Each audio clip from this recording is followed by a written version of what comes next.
It's about faith to believe. It's about hope to receive. It's about love to give life. It's about transplant life with me, Miss Vinnie. Hey everyone, it's Miss Vinnie.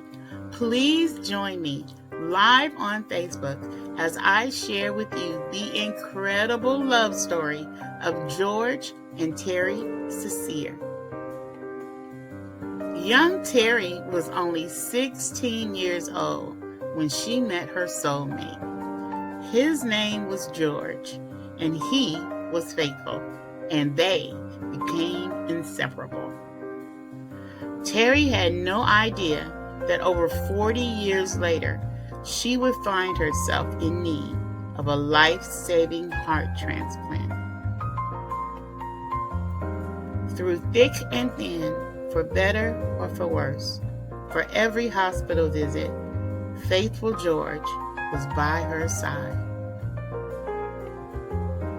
Now they are both transplant warriors on a mission to save the world through their nonprofit TCH Caregivers Heart, and we are going to talk about it. So please join the conversation Thursday at 5 o'clock p.m. Pacific Standard Time, live on Facebook.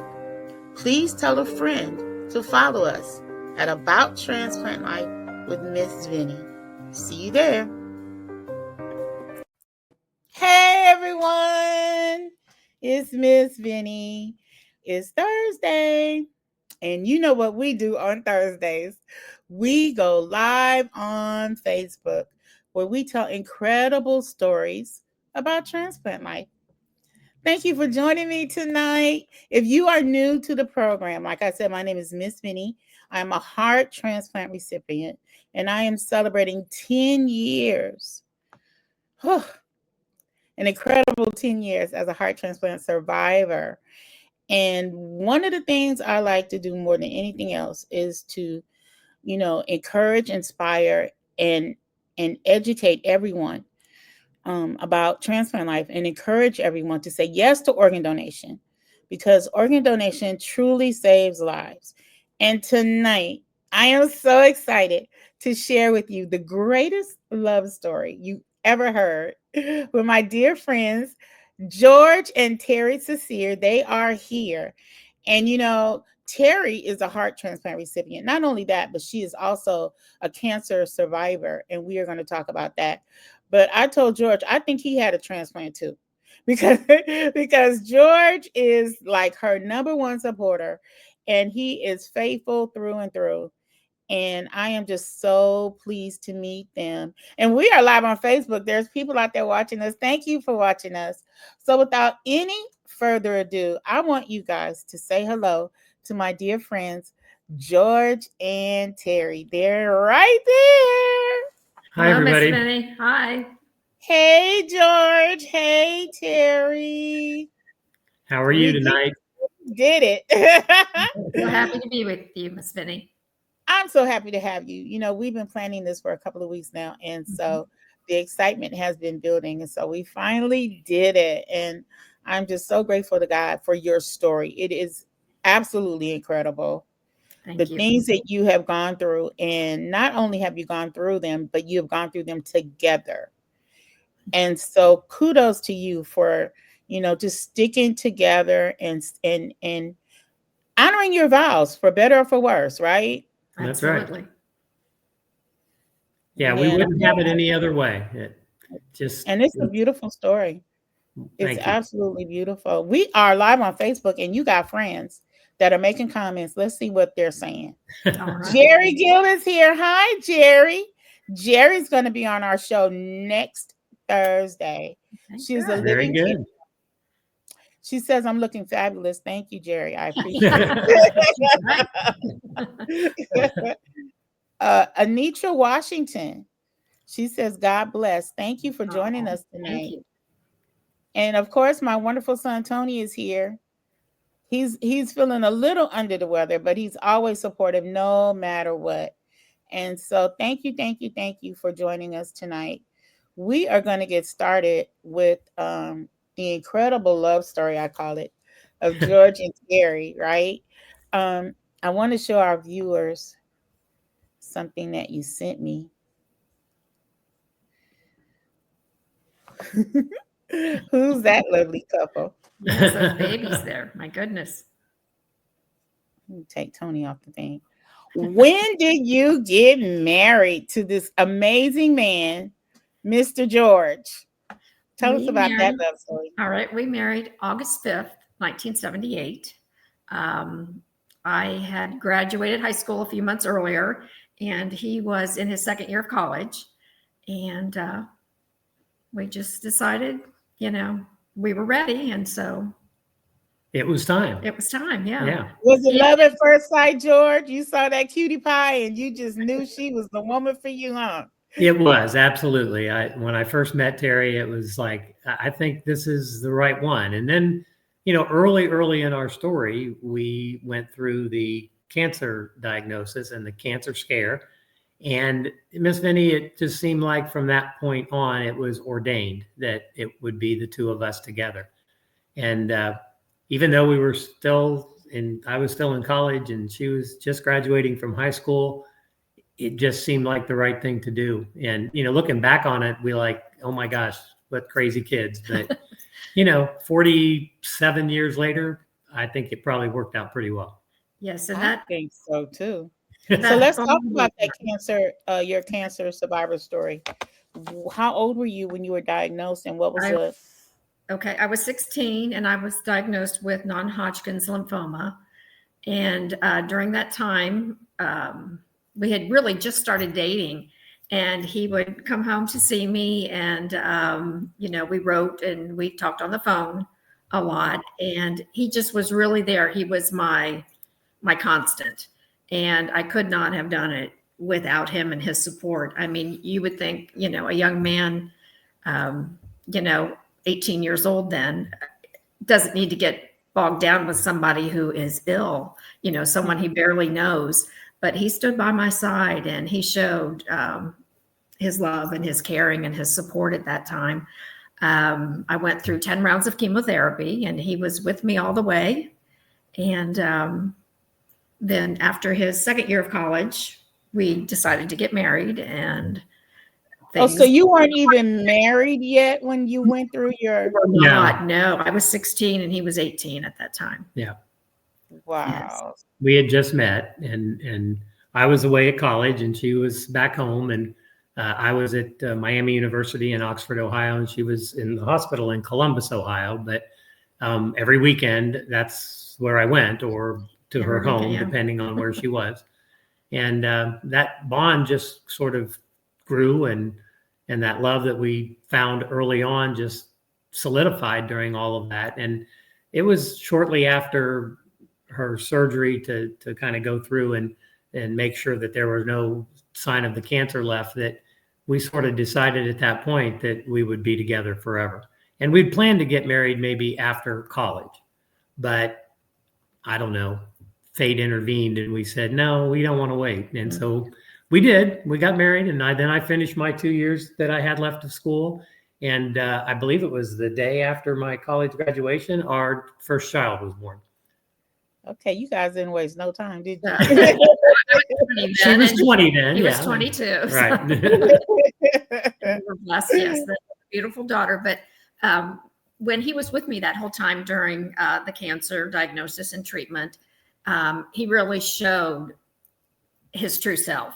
He showed that he is a caregiver and puts others before himself. And that was evident back then at such a young age. And it has proved to be the case.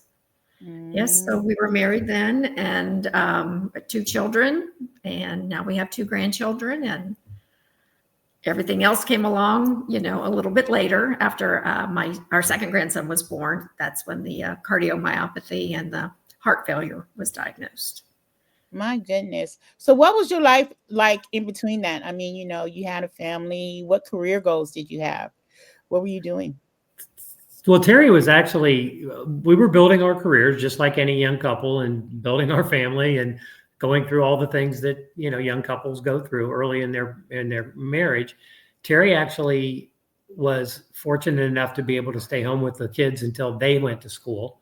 And then, you know, determined as she was, she went back to school, to college, had not been to college yet. She started college part-time. We got to the point where she could go full-time. She went and got her bachelor's degree in elementary education, and then decided to go on and get her master's degree in special education. And so she did all of that at a later age when the kids were in school, and we worked together to make sure we could be on their own a lot, or he could cover when I couldn't be there, and did it at a leisurely pace. I didn't go full time. Like you said, I went part time, and the years just kind of flew by. You know, the cancer, once I was at 5 years past, it was, you know, sort of out of sight, out of mind, and we just went on living. Right. That's so beautiful. But lo and behold, things changed, right? Yes, they did. In 2004, you were diagnosed with cardiomyopathy. Now, I understand cardiomyopathy and congestive heart failure because I was diagnosed myself in 2000. And oh my God, it's such a miserable existence, isn't it? I mean, it is when you can't take steps, you can't breathe, you can't lay flat. You're, I was to the point where I had to sleep sitting up, like leaning on the back of the sofa, because I just couldn't get my breath. And that feeling when you cannot get a deep enough breath, unless you go through it, you have no idea what it's like. Yes. Yeah. Oh, I went through it, and I know it's scary. It is scary. OMG. And being in and out of the hospital at least 50 times. Wow. You know, it was not only frightening for me, but it was also frightening for, you know, my loved ones, for my son and my neighbors. Absolutely. Ambulance coming to get me, you know, over and over and over again. Tell us, George, how did it make you feel to watch your wife, your beautiful wife that you love so much, go through such, you know? It was certainly difficult at first, no question about it. When we first heard the diagnosis, we were like, you know, she was in her early 40s. How did that happen? You know, what's going on? And it was difficult to see her struggling to breathe and struggling to walk across the room. But you know, even back then, as I look back on it now, we had a resolve to say, look, this is the, you know, cards we've been dealt. We're going to deal with it. We're going to figure out what's the best way to go. And so we sought the care that we needed when we weren't 100% sure that we had the right, you know, medical care. We continued to look, and with the help of my cousin, who was in the medical profession, and her sister, who was in the medical profession, we found the right heart failure doctor, and miraculously got Terry involved in that program. And, you know, that sort of brought some sense of control back to us. But it was difficult. Emotionally, it was difficult, because even though we did a really good job, and Terry did a wonderful job of managing her emotions and managing the whole process, there were many, many times when that thought about what was going on and what the eventual outcome might be were in the back of our minds. I can remember planning to do things and thinking, okay, well, we got to make sure we don't go too far into the sun because the humidity is bad and that makes it harder for her to breathe. And if it's too cold, we can't really do that. We have to make sure we're under cover if we're going to be outside. But it didn't really stop us from living our lives. We lived a full life. And we were fortunate in that when I was initially diagnosed, the first 2 years getting me, you know, my ejection fraction was down to 15, between 12 and 15. And we were given the medication I needed, and we slowly got it back up in 2 years to about 50. So yours was 12 to 15, and you weren't not in the hospital? You were at home? I was in the hospital for 5 days. And we were fortunate with mine that I was not hospitalized again. Well, not really, other than when I switched doctors, when we went to a heart failure specialist instead of a cardiologist, we found somebody who specialized in heart failure, and that made a difference. And I was in the hospital for a few days then also. Right. But then again, we just it went to the back of the mind, and we moved along, and I was not hospitalized again until right before the transplant. Oh my God, honey, you had angels all around you. I did for yes, sure. You did. I mean, y'all must have been praying some really super powerful prayers. I want to hear about these prayers y'all was praying. I know you were, because this is just not normal. No, it's not. Especially when I was in the hospital, my EF was 12%, and I was in the hospital for 6 months, 23 days in ICU under constant supervision. So every story is totally different, but how blessed were you?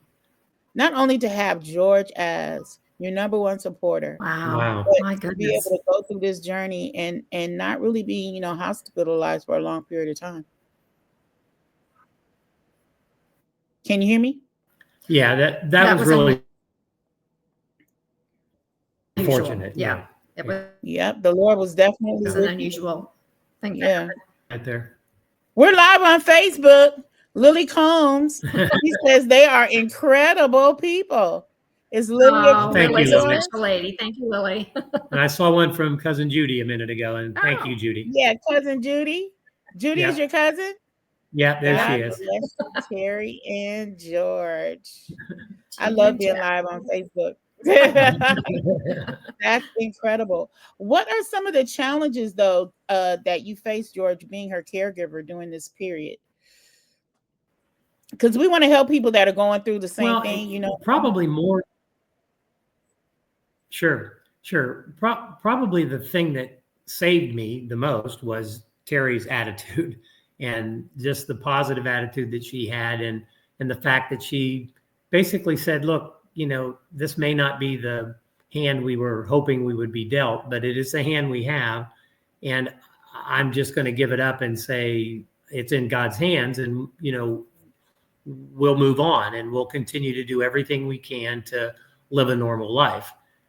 That was how things were on the surface, but underneath there were a lot of emotions, a lot of concern, sleepless nights, and those kind of things. Honestly, more on my part than on hers. She has an amazing ability to just let it go, and she's taught me that, and it's been her strength through all of these, including eventually through the heart transplant and everything else, that has allowed me to be the caregiver that I am, and allowed me to be that way. But certainly in those early years, there were challenges. I like I said, I worried about vacations. Are we going to do too much? Are we going too fast? Are we going somewhere where the altitude is too high, or the heat is, the humidity is too bad? Because all of those things can affect a person with congestive heart failure, with cardiomyopathy. Mm-hmm. So it was there, and it was kind of a constant thing in the back. But again, Terry's strength helped me to just keep it in the back. And again, very blessed from the standpoint that it wasn't the dominant thing in our lives during those times. We were able to sort of compartmentalize and set it over here for now. And again, as you mentioned, I think for whatever reason, we were very blessed in that Very much so. many of the normal things that people went through, frequent hospitalizations and all those kind of things, really didn't end up being part of our story. And we consider ourselves very lucky that that's the way that played out. Mm-hmm. And when we connected with Dr. O'Brien, then we've said we've got angels along with us all the way. And he's one of those angels that came into our lives. And he told me, he said, it's you're going to be riding a wave. And, eventually, you'll come down a little bit, and then you'll ride the wave a little longer at this level.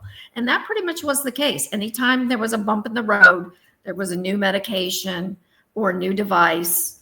Something to treat it. To treat it. And just like he told me. And that worked for 17 years. And then all of a sudden, 17 years have flown by, and he says to me, okay, we are out of options. There are no more medications. There are no more devices that we can do other than refer you to the Advanced Heart Failure Clinic, and it's time to consider an LVAD or possibly a heart transplant. And so then that brought us there. But those 17 years, I mean, We lived he was life. there, and we would get, when we needed something different, or we had to go into the hospital to have an internal cardiac defibrillator implanted, those kinds of things. I had one of those too. It was it was just part of who we were, just part of what we did and who we were, and we get accepted nervous it that way. and worried during those times, but then you'd get through it and things would be going, and you'd just move along. And those 17 years, in hindsight, have really flown by. Yeah. So, is this when you arrived at the Christ Hospital? Yes. Before the transplant, actually, when I started having the devices implanted, that's when my doctor, Dr. O'Brien, moved to Christ Hospital then. He was finishing up his fellowship at UC, University of Cincinnati Hospital. And he was our main contact once we got established there. And when he said he was leaving to, go out on his own, we said, can we come with you? And he said, well, sure. And so we followed Dr. O'Brien. And even though he was in Cincinnati, and during that time, we lived in Lexington, Kentucky, and then in Louisville, Kentucky, 5 years in Lexington and 12 years in Louisville, we drove back for whatever it was, every 3 months, every 6 months. Over that time period, we drove back to go to Dr. O'Brien. And he then eventually, the group he joined became affiliated with the Christ Hospital. And that's how we sort of were introduced and connected with them. So they have been so part of the to picture go for a long time. I'm It sorry. is, yes. It's a lot that we go through, in this transplant journey, that even leads up to transplant, and then in your battle with congestive heart failure, thanks be to God that you had, George by your side. I'm telling you, George, you are worth your weight in gold, my friend. Yes, he is. You are. We're live on Facebook. Eileen, is that her name? Yes, she's one of our neighbors. Hello, Eileen. Hi, Eileen.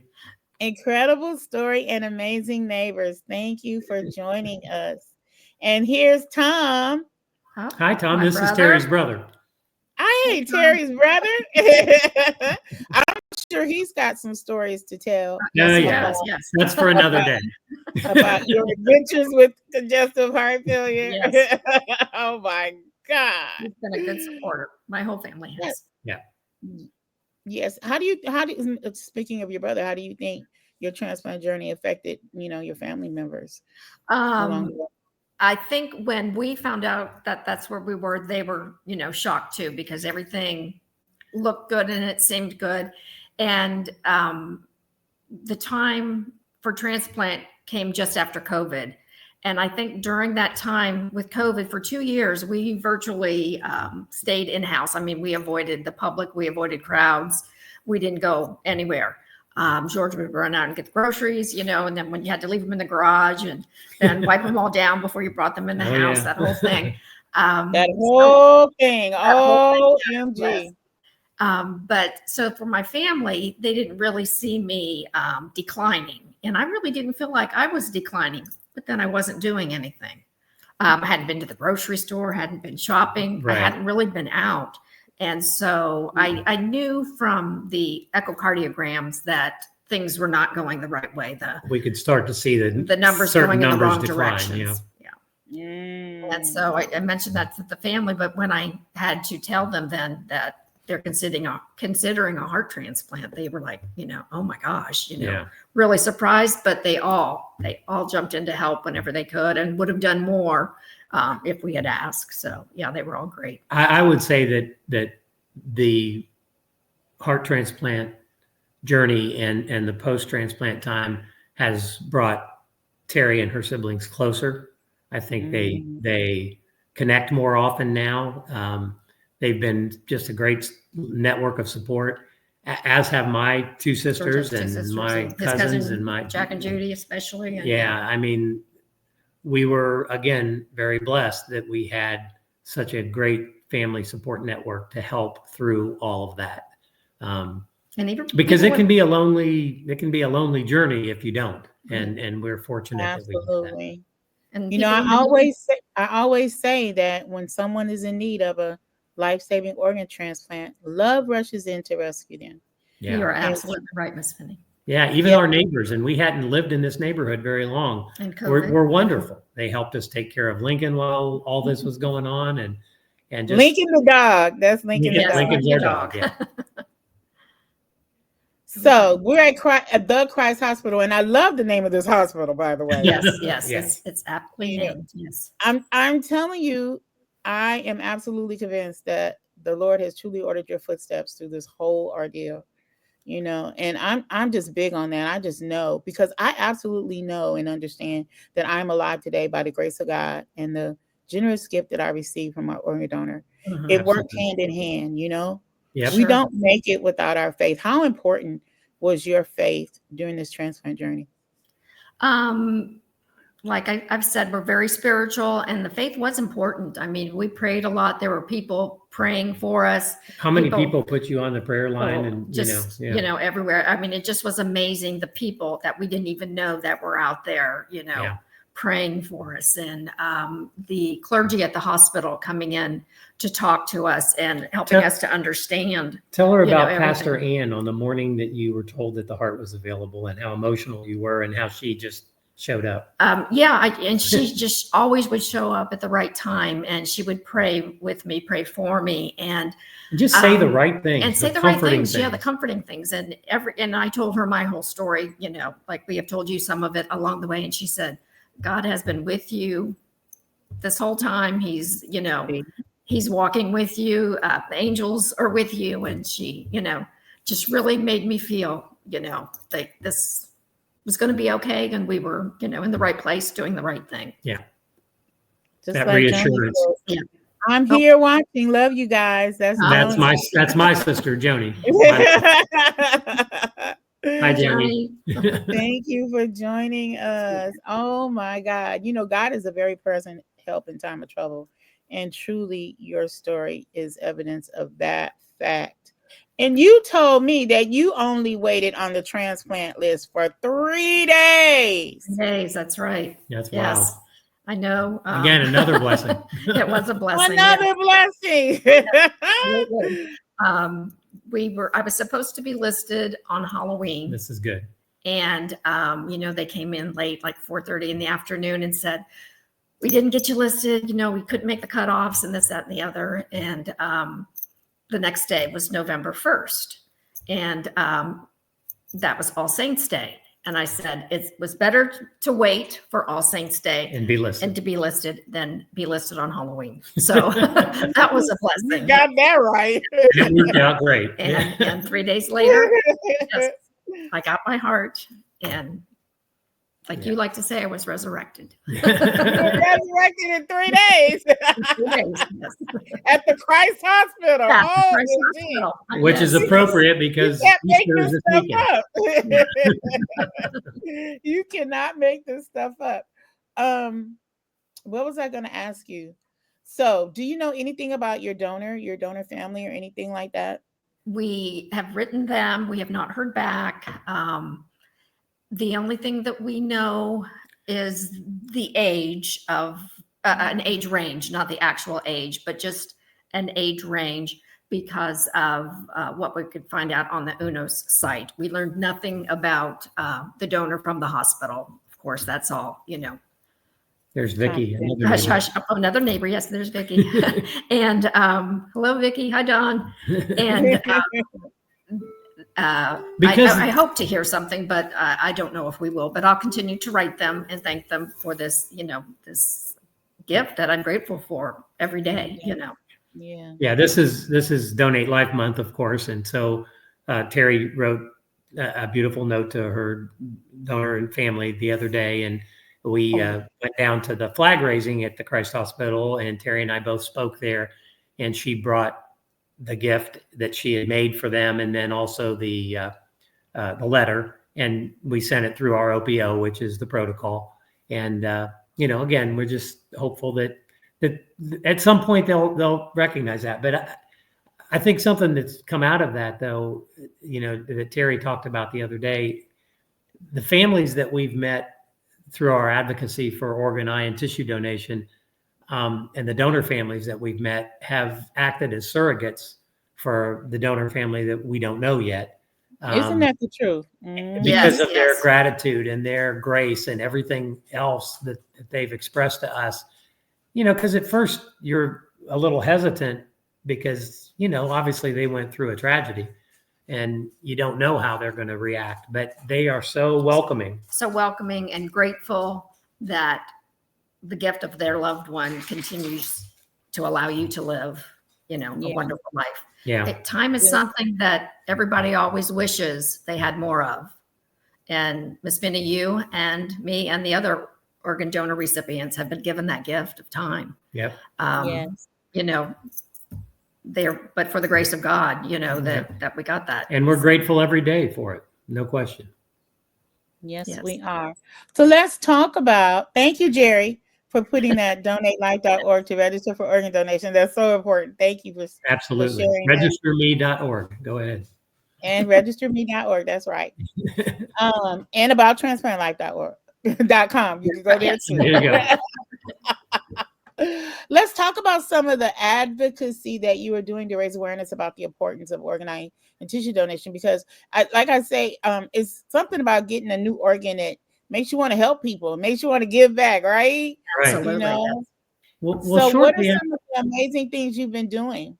Sure. Well, shortly after Terry's transplant, the first month or two home post-transplant is pretty intense, and the focus is entirely on the patient and on the daily tasks that you have to accomplish just to live, and all the trips you have to go back to the hospital for biopsies and labs. The biopsies. All of that. So that's pretty, yeah. The biopsies. So that's pretty intense. But once we sort of got through that period, the first 2 or 3 months, whatever that was, one of the first things we began talking about was, how do we give back? How do we show that gratitude for the donor and the donor family? And through the hospital, I made contact with our local OPO, the one who had facilitated Terry's organ. And it was at that time called Life Center. They're now called Network for Hope because they merged with another one in this area. But anyway, connected with them and said, what do I do to become an ambassador? And so kind of learned the whole program, and not really knowing exactly what an OPO was or what they did. I said, I'm going to jump in, figure this out. And of course, Terry was very much encouraging me to follow that path. And she wasn't quite yet ready to get out there, but I started, slowly, and just started to get involved with them and started to learn more about the organization, and just found it to be fascinating, first of all, and then just found it to be so meaningful. And as they asked me to share Terry's story, I started doing that, and you could just see the impact that had on people, whether they were students that we were speaking to, just learning about organ donation, or whether they were, older folks at an event that they were at, and it just, every time I'd come back from one of those early events, it was energizing, and Terry could see that. Yeah, and so they asked Terry on the first anniversary of her. The first April after her transplant, she was asked to give a speech just 5 months after her transplant at the Christ Hospital for their flag raising. So that was her first exposure to the OPO and what they do. And then the next year, the OPO actually asked Terry to come to their office and give a speech during their flag raising. And from that point on, then she was an ambassador as well. You got the bug after that. Yes. Yeah, that's right. And it just became so powerful for the two of us to go together, because we play well off of each other. And, I can start telling the story, and then I'd say, well, oh, by the way, this is Terry. She was a heart transplant recipient, 20 months ago. And they'll go, wow, really? Look how good she looks. Look how she's, And it just became so impactful. So we just absolutely love doing that. And of course, in April, when it's Donate Life Month, there's just so many opportunities. Yes. So we, this year we did, they have a green chair at Life Connections in Ohio, and you sit in the chair so that the chair does not go empty for a certain period of time. Right. And so we did our time sitting in the chair, and we had met some more wonderful people there, donor families and donor recipients. And so that was nice. And so Life Connection is a second OPO in our area. So you see, we've got two shirts, Yes. Network for Hope and Life Connection. Yes. We've got the blue and green for Donate Life Month, but that's a second OPO for which we're both ambassadors as well. We didn't have enough to do with the other one, so we thought, well, we better do this. It's actually just because we live sort of in between the two, and we know a lot of people that are serviced by the Life Connection folks, and then Network for Hope obviously is close to our hearts because that's who facilitated TERRI's transplant. So now we're ambassadors for both. This picture right here. There you go. Yeah. There you go. We're at a couple of education tables there. We do those to inform the public about the importance of organ, eye, and tissue donation. And then we are also going to participate in a 5K walk run later this month. Yep. And we have one more education table event. Yes. So Yeah. April has been very busy. And then I don't want to leave these people out because we got connected with a SODA group, and SODA is Student Organ Donation Advocates, and it's a relatively new national organization, and they have chapters that they open up in various high school age or college age students, and the goal of them is to, raise awareness among young people so that you can inform the next generation of organ donors about organ, eye, and tissue donation. And we got involved with them, and they do such wonderful work, and these kids are so inspiring. And we decided we wanted to be part of that. So there was a chapter that opened up just up the road from us in Warren County, Ohio. And they were actually the first chapter in Ohio. And we got involved with them through Network for Hope. And anyway, decided I went and did a speech with them and a few other things. And we said, these kids are great. So we became kind of mentors for that group, and they were gracious enough to allow us to be part of that family. So we support that SODA chapter as well. And, now it just gives us a little bit further reach to be able to go out and help those kids as well, learn. And it becomes such an educational experience for them to get out and do something, philanthropic, and to get out and to speak in public and to understand, what it takes to be involved as a volunteer. And those kids were so proud of them for just the work that they do, and glad to be affiliated with them as well. Someone has a question for you, Terry. That's my wonderful son, Tony. Okay. Yes. Did you pick up any new hobbies or interests post-transplant? Well, the speaking definitely was new, and that's something I would shy away from. So far, not any really other hobbies. I did crafting before, but and you kind of reinvented I'm doing more the crafting for donor families and for heart transplant recipients, doing some crafting for them. Otherwise, we're just getting to the point now where we feel safe enough to start traveling again. We love to travel, so we'll do that again.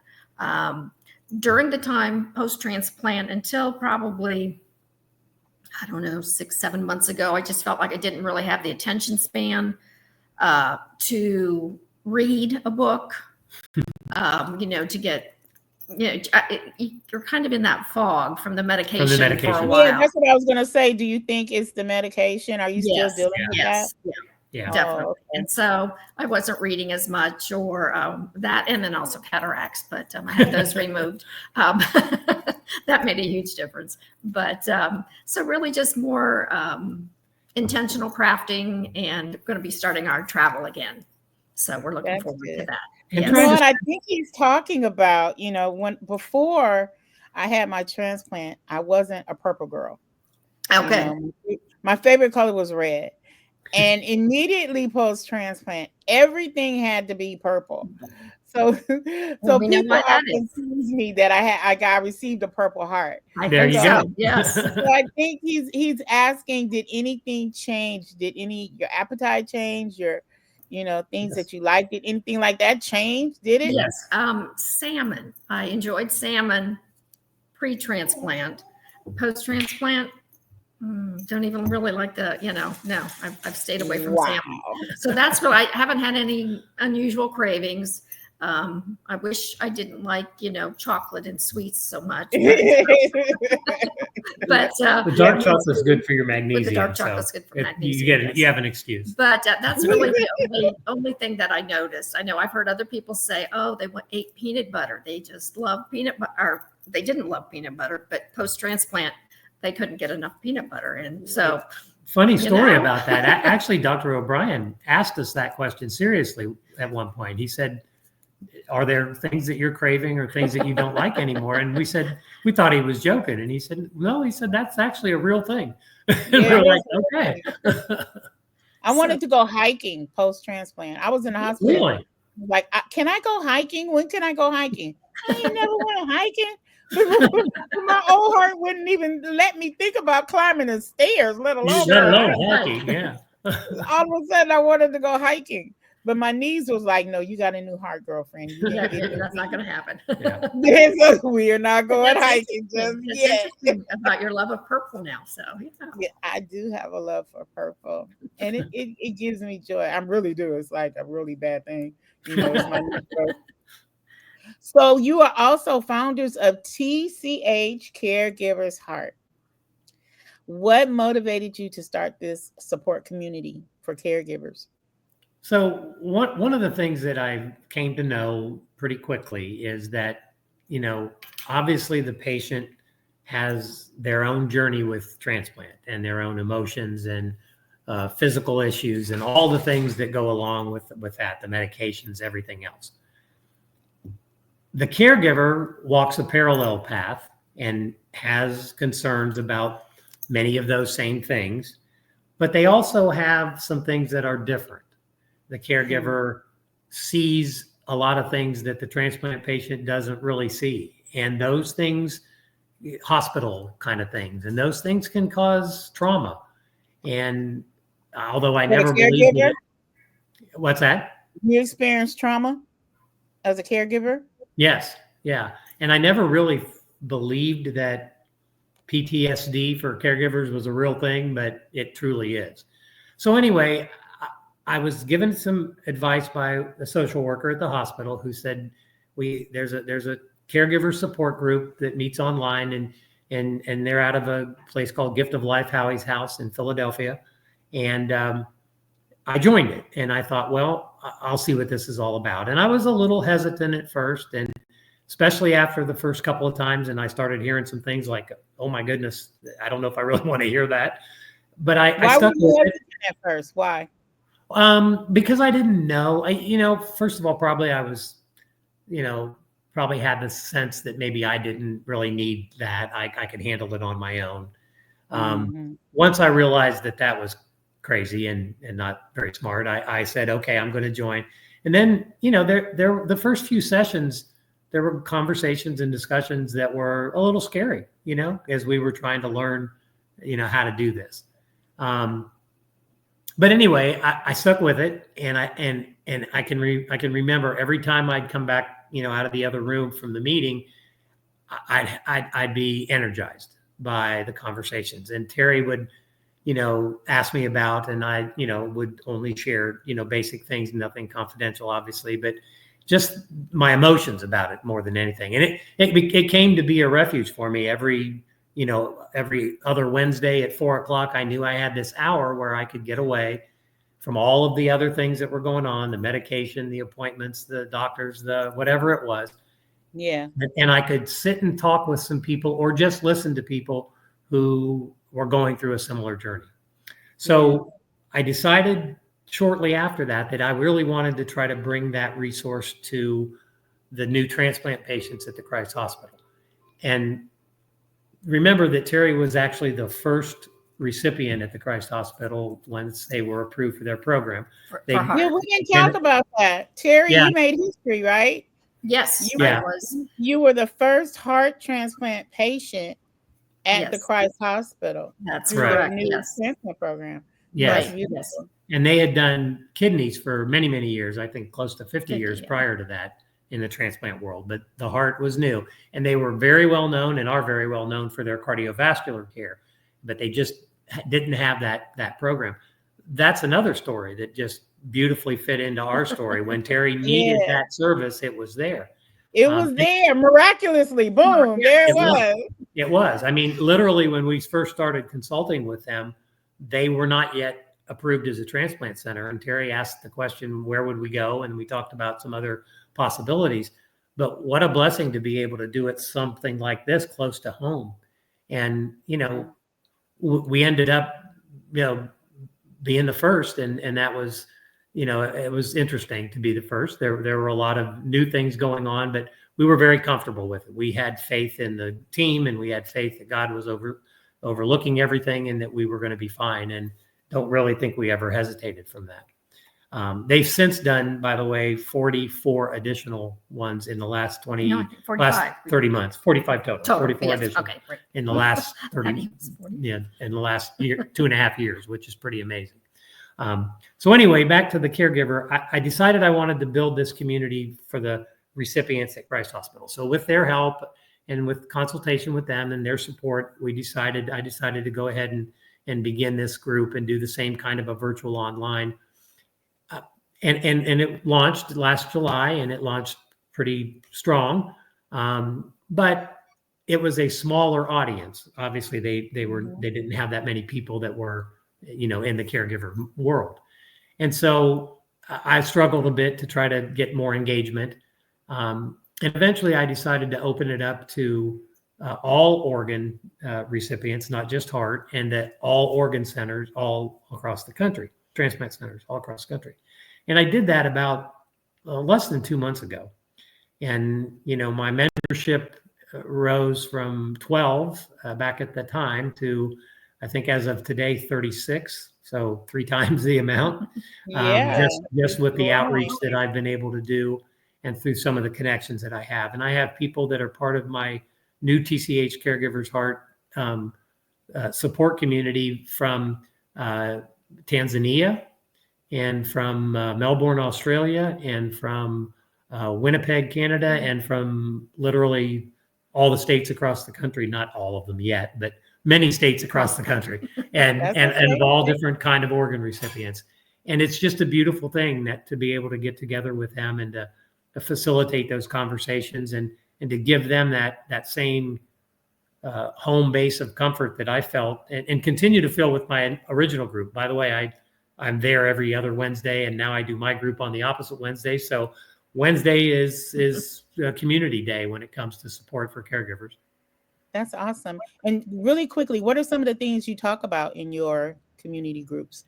Well, it's interesting. I always have a topic that's related to transplant and to the transplant journey. You know, things about managing medication and, you know, managing skin care afterwards, all those things. But you know what, Miss Vinnie, I have yet to have had to bring a topic up. I always have them just for fear that there's not going to be a conversation. But the conversations are organic. They come up based on just whatever is happening in their lives. And there are tears, and there's laughter, and there's joy, and there's sorrow, and there's hurt, and there's exhilaration. I mean, all of those things happen, and they just happen organically. And it's an easy thing to facilitate. All I have to do is get the thing started and get the people together. And then the conversation just kind of takes care of itself. But I'm always ready. I've got the topic if I need to go to something. And there are many, many topics that you know are part of the caregiver life. And there are many wonderful groups for recipients, and we're familiar with many of those, and they do wonderful work. But I really think that the space for caregivers is somewhat unique. There are not a lot of support resources for the caregivers. And, you know, there are several that have both caregivers and recipients, but I made the choice not to have the recipients in there because I honestly don't think the caregivers would talk about some of the things that we need to talk about with the recipient in the room. So he's still caregiving for the caregivers. He's still caregiving for the caregivers. Yes. Oh my goodness. And you know, it's so needed. It is so needed because there's truly a caregiver's crisis in this country. Yes. You know, I have many friends who are caregivers for loved ones who cannot care for themselves. And it's not only is it an emotional burden, but it's a serious financial burden as well. Yes. Sure can be. Yes. Yes. And so we are so grateful to people like you, George and Terry, for taking the time to give back and to help those, you know, who are going through the same valley that you went through, and you know the way out. And so, we thank God for you. Everything Thank that you. you guys went through was so that you could be right where you are today. We believe Armed, that. armed with the tools that you need to help others, in their time of need. And so I just really, really thank God for the work that you are doing. And I pray that you are able to continue to do that work, Well, thank financially, you. Thank you. emotionally, Yes. and in every way possible. Absolutely. How can we support you? I had your website on a Yeah, I banner. mean, just getting the word out, Miss Vinnie, to the transplant community, and hopefully what I've mentioned and what you've shared will resonate with a caregiver out there, and they'll say, I think that would be for me. I think I could use that community, and it's all online, so you can be. We encourage you to have your camera on and to participate, but we have people that join sometimes and just listen and just Yeah. put things in the chat. That's perfectly fine, because you need to be part of that community at whatever level you want to participate. So just making people aware of the website, tchcaregiversheart.com. Is You it can go on Caregivers Heart or caregivers.com? What did I put? it's Caregivers. Caregiver's Heart. It's tchcaregiversheart.com. And you can go out there. Yep. You can go out there and get on the website, and you can see some of the resources. You can register for the group. And I would encourage anybody who even thinks that it might be something that they'd be interested in, register for the group. There it is. That's it. There you go. Caregivers Heart. There it is. Register for the group, join some of our sessions, and just see what it does for you. That's the thing. So what this does and what you can do, and I so appreciate it, Miss Vinnie, is just make people aware, and that's really the biggest thing to support it. I think it'll sustain itself, and I have every intention of it going on for as long as I can go on, and hopefully beyond. I'm trying to make some arrangements for even that. So. Well, you know what, George? I believe you will do everything that you have set out to do. And I know that the angels are backing you up. Well, and I have great support here. TERRI is so much support for that aspect of what we do. And a lot of people are very, saying, wow, that's great that you're doing that to help others. But full disclosure, it helps me, Miss Vinnie. It's a good thing for me. I need that. I need that focus. I need that emotional release. And it's a beautiful feeling to feel like maybe you've helped somebody, even just one person. And that's why we advocate for organ, eye, and tissue donation. It's why we support the caregivers. It's our mission in life as we continue. It's given us purpose. Yeah, wasn't what we had planned after retirement, but it's what we've been dealt, and I think it's better. Yeah, it's our identity moving forward. It's your purpose, and it's beautiful. It is our purpose. Absolutely, yes. My last question: what are you most grateful for? George, you go first. I'm honestly grateful for this experience, just as we were just talking, believe it or not, because it has given us a purpose and a focus post-career, post-raising our family, post-retirement. It's given us a purpose, and I think that's a beautiful thing. Of course, I'm grateful for all the blessings that we have, and I'm grateful. I say this all the time, grateful every day for the time that TERRI and I get to spend together. We've had such a beautiful relationship for such a long time. It's just always been easy. We are definitely soulmates. And every single day I get to spend since the transplant is a blessing. And I'm grateful for that.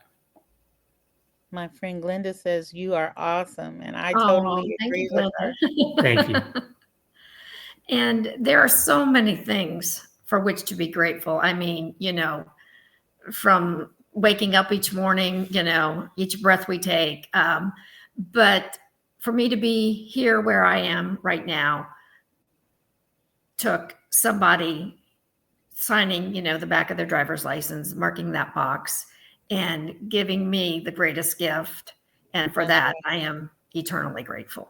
Absolutely. That's Amen. right. That's right. Yes. Amen to that. Thank you, George. Thank you, Terri. This has been an incredible time. Well, thank you, Miss Vinnie, We for are all you're honored to doing. be here with you. Thank you so Yeah. much. For being so transparent, and everything that we have gone through, like I said, it's to help others that are going through the same journey, because we That's right. truly know the way out. And so I just thank God for you, and may you continue to do the great things that you are doing in the state of Ohio and across the nation. And hopefully I'll get you out here to California. Yes, we would love Yes, that. we would love that. Yes, that would be That'll wonderful. be great. Thank you. Don't go away. I have a message for everyone who's watching. All All right. Thanks, Miss Miss Vinnie. Thanks, You're everyone. welcome. Love you so much. Wow. Wasn't that incredible?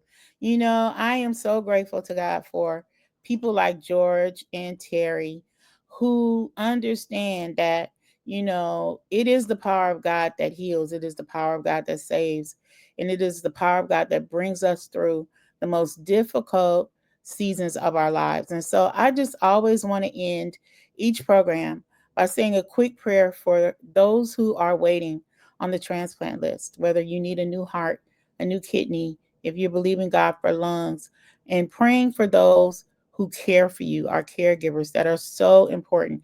Do you understand that many of us, well, most of us cannot get on the transplant list unless we have someone who we can say is our number one support person? So the love that you give us as we're going through our transplant journeys, it is so appreciated. It is so necessary. It is so important. So I just pray that God strengthen each and every one of you. I pray that He answers your prayers. I pray that He gives you peace that surpasses all understanding, that you know that God will never leave you. He will never forsake you. He is a very present help in times of trouble. And I just thank God for each and every one of you. May He grant you peace. May He grant you comfort. And may He protect you in all of your ways is our prayer. In Jesus' name. Amen. Thank you for watching. I have a few messages that I want to share with you, so don't go away. And please join me next week when my very special guest is my friend Jerry Gill. She's going to be on the show. She's a living kidney donor with an incredible story that you don't want to miss. And make sure you visit our website and become a friend. And we'll see you next time. Peace. Don't go away. Don't go away.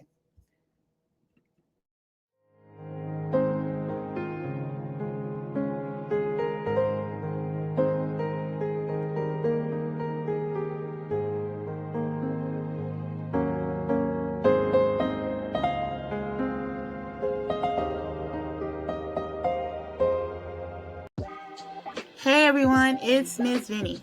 Please visit our merch store at abouttransplantlife.com. We've got some really cool items for sale, and support our efforts to raise awareness of the importance of organ, eye, and tissue donation by sharing incredible stories. So please visit our website today. That's abouttransplantlife.com.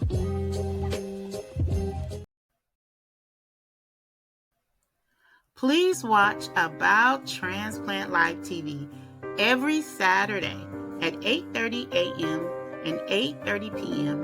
through Pasadena Media's channel on Spectrum Cable TV Channel 32, AT&T Uverse Cable Channel 99, or you can watch it live stream at pasadenamedia.org. Thanks for watching.